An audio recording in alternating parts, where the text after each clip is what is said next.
everybody, welcome to Logging Drawings.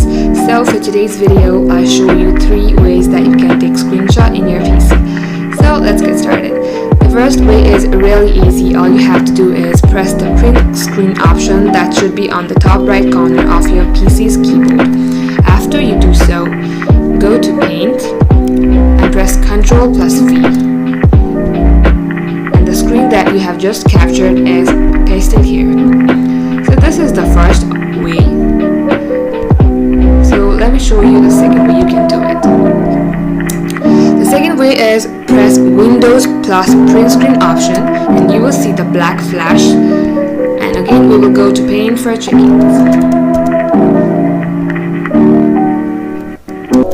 Open the Paint application and press Ctrl plus V.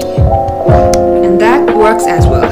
So people, let me show you the third ways that you can take screenshot in your PC. So all you have to do is press Shift plus Windows plus S.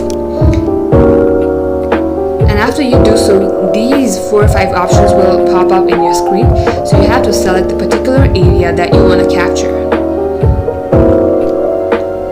After you do so, again go to Paint option.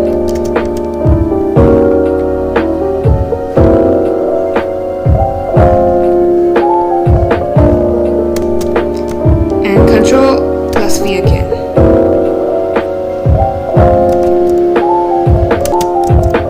So this is the screen that we have just captured. So lastly, thank you for staying till the end. Subscribe to our channel and we will see you in our next upload.